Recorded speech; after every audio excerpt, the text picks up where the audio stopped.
हर हर महादेव दोस्तों, मैं बनारसी छोरा आपका स्वागत करता हूँ आपके YouTube चैनल हॉरर स्टोरी 0555 में। दोस्तों, आशा करता हूँ आप सभी अच्छे होंगे। तो दोस्तों, आज की कहानी है हवेली का भूत। आज की कहानी शुरू करूँ उससे पहले मैं आपसे एक बात कहना चाहता हूँ कि अगर आपने चैनल को सब्सक्राइब नहीं किया है तो सब्सक्राइब कर लें, और वीडियो अच्छी लगे तो लाइक कर दें और दोस्तों के साथ शेयर कर दें और कमेंट करके बताएं कि आपको हमारी कहानी कैसी लगती है।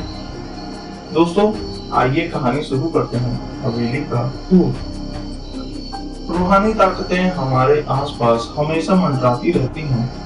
उनकी एक अलग ही दुनिया होती है जो वास्तविकता में तो दिखाई नहीं देती, लेकिन कुछ घटनाओं से महसूस जरूर होने लगती हैं। ऐसी ही एक हवेली की भूत की है। दरअसल एक पुरानी हवेली है जिसमें कई साल पहले राजा महाराजा रहा करते थे, लेकिन अब वह वीरान पड़ी है क्योंकि उन राजाओं के वारिस देश से बाहर जा चुके हैं। हवेली की हालत जर्जर हो चुकी है, अब उसे मरम्मत की जरूरत है। इसके लिए शासन के नोटिस के अनुसार संपत्ति के मालिक को सूचित किया जाता है। कुछ दिनों में पूर्व राजाओं के वारिस में से एक लड़की हवेली में अपने बच्चे के साथ दाखिल होती है, जो कि उस जमाने के राजा के नाती की लड़की थी। उसका नाम उर्मिला था। उसके पति की कार एक्सीडेंट में मौत हो चुकी थी। अब वह विधवा हो चुकी है, लेकिन उसके पास उसका एक बेटा है जो 8 वर्ष का है, और वह भी अपनी माँ के साथ हवेली आया है। हवेली बहुत विशाल थी, इसलिए उसकी साफ सफाई के लिए कई मजदूर बुलाए गए, जिन्हें चप्पे चप्पे की सफाई करने का ठेका दिया गया। किसी को नहीं पता कि हवेली के कोने कोने में कितने खूनी रहस्य छुपे हुए हैं। उर्मिला के आने के बाद हवेली की हवा रूहानी होने लगती है। ऐसा लग रहा था मानो कोई वर्षों से इंतजार कर रहा था इस हवेली के वारिस का। एक रात उर्मिला अपने कमरे में अपने बच्चे के साथ सो रही होती है। अचानक उसके खिड़की से एक पक्षी टकरा कर मर जाता है। यह घटना अपने आप में असामान्य थी।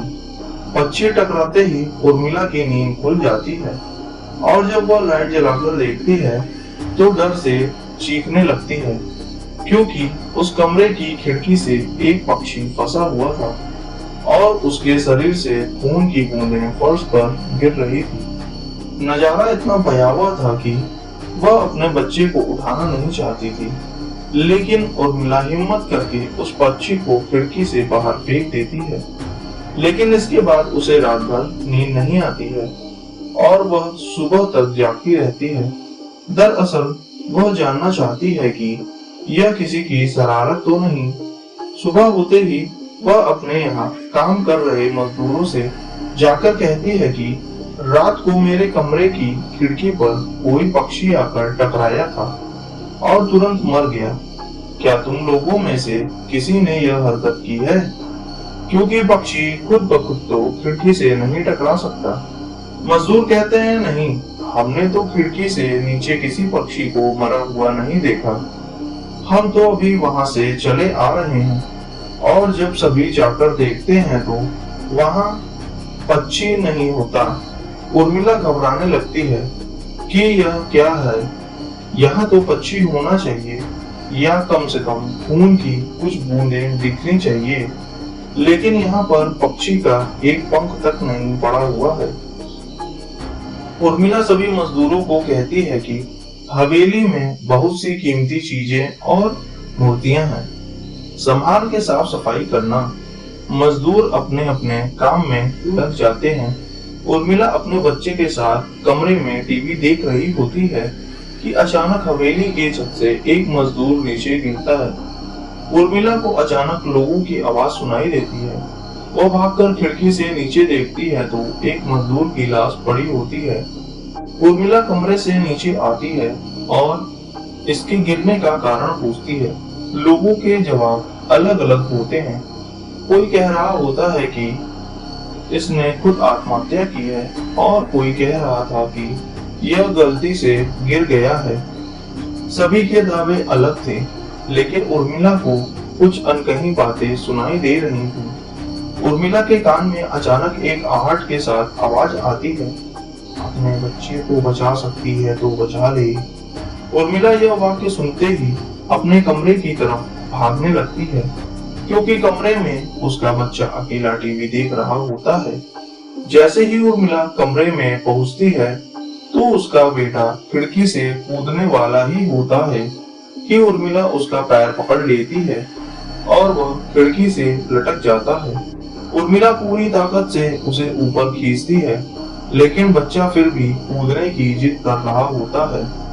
उर्मिला किसी तरह अपने बच्चे को काबू में करती है और कमरे के बाहर आ जाती है और वह मजदूरों से पूछती है, बताओ क्या है ये सब इस हवेली में, क्योंकि ये बच्चा तो ऐसा नहीं कर सकता है और अभी यह सब जो हो रहा है कुछ अलग ही चल रहा है।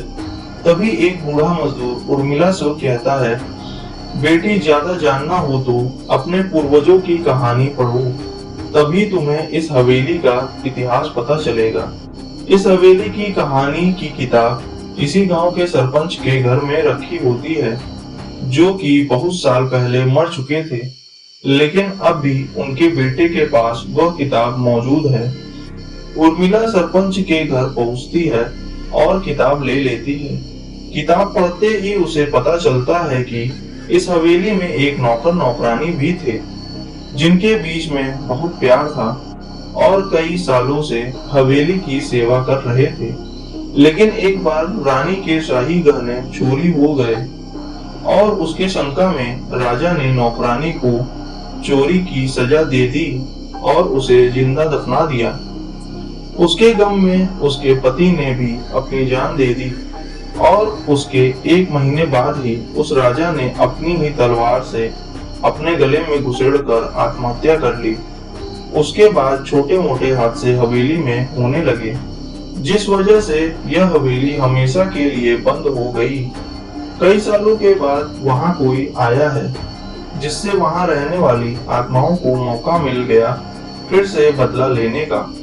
उर्मिला हवेली का रहस्य जानकर यहाँ से जाना चाहती है, क्योंकि उसे अपने बच्चे की चिंता है। इसलिए वो रात में ही कार लेकर एयरपोर्ट के लिए निकल जाती है। अचानक रास्ते में उसकी कार का एक्सीडेंट हो जाता है और कार पलटकर उल्टा हो जाती है, लेकिन दोनों को कोई नुकसान नहीं होता। उर्मिला अपने बच्चे को बाहर निकाल लेती है और सुनसान सड़क पर भागने लगती है। रास्ते में उसे एक कार आते दिखाई देती है और कार रोकने के लिए उर्मिला सड़क के बीच में खड़ी हो जाती है और अपनी मदद के लिए चिल्लाने लगती है। तभी अचानक कार वाला आकर कार का ब्रेक लगा देता है। उर्मिला पास जाकर देखती है तो उसकी हिम्मत बढ़ जाती है, क्योंकि यह एक पुलिस ऑफिसर होता है। उर्मिला हड़बड़ाहट में उसे अपनी बात कहती है और रोने लगती है। पुलिस ऑफिसर उन्हें अपनी गाड़ी में बैठने को कहते हैं और रोड में जाने लगते हैं। रास्ते में एक बूढ़ा सड़क पर जा रहा होता है और इनकी कार के सामने आते ही रोड पर गिर जाता है। पुलिस ऑफिसर गाड़ी से उतरकर उस व्यक्ति को देखता है। बूढ़ा व्यक्ति बेहोश हो चुका था। पुलिस ऑफिसर उसे गोद में उठाकर अपनी गाड़ी में पीछे बैठा देता है और अस्पताल के लिए चलने लगता है। अचानक उस बूढ़े व्यक्ति का हाथ पीछे से पुलिस ऑफिसर की गर्दन तक पहुंच जाता है। पुलिस ऑफिसर छटपटाने लगते हैं और अचानक गाड़ी का ब्रेक लगा देते हैं। गाड़ी की स्पीड कम होने की वजह से कार वहीं खड़ी हो जाती है और ऑफिसर अपनी गन निकालकर बूढ़े की तरफ निशाना लगाकर गोली चला देता है। बूढ़े के सर में गोली लगने से भी उसकी जान नहीं जाती है। महिला और पुलिस ऑफिसर दोनों समझ चुके थे कि यह कोई भूत है। भूत को देखते ही उर्मिला अपने बच्चे को लेकर बाहर निकल जाती है और इसी बीच पुलिस ऑफिसर भूत की पकड़ से अपने आप को छुड़ाने में कामयाब हो जाता है। पुलिस ऑफिसर के बाहर निकलते ही तीनों बाहर रोड से भागने लगते हैं और कुछ देर भागते हुए उन्हें सड़क के किनारे जगमगाती लाइट्स दिख रही होती है। पुलिस ऑफिसर उर्मिला से कहते हैं कि मैडम यह एयरपोर्ट है, जल्दी चलिए। उर्मिला अपने बच्चे को लेकर एयरपोर्ट के अंदर पहुंच जाती है। एयरपोर्ट पहुंचते ही उर्मिला की जान में जान आ जाती है, क्योंकि पुलिस ऑफिसर की बहादुरी की वजह से उसके बच्चे की जान बच गई थी। लेकिन हवेली में भूतिया ताकतों का आधिपत्य अभी तक बना है और इसी के साथ खूंखार भूतिया कहानी खत्म हो जाती है। दोस्तों, कहानी अगर अच्छी लगी हो तो चैनल को सब्सक्राइब कर लें, वीडियो को लाइक कर दें और कमेंट करके जरूर बताएं कि आपको कहानी कैसी लगी और अपने दोस्तों के साथ शेयर कर दें। और अगर दोस्तों आपके पास भी कोई ऐसी भूतिया और डरावनी कहानी है तो आप मुझे मेरे इंस्टाग्राम लिंक पर शेयर कर सकते हैं। मैं भी आपकी कहानी ऐसे ही सुनाऊंगा आपके नाम के साथ। अगर आपको अपना नाम नहीं भी बताना है तो मैं किसी और के नाम के साथ उसे मैं सुना दूंगा। दोस्तों, बाकी ये कहानी यहीं खत्म होती है। आपका बहुत बहुत धन्यवाद पूरी कहानी सुनने के लिए। महाकाल की कृपा आप सभी पे और आप सभी के परिवार पे हमेशा बनी रहे। हर हर महादेव।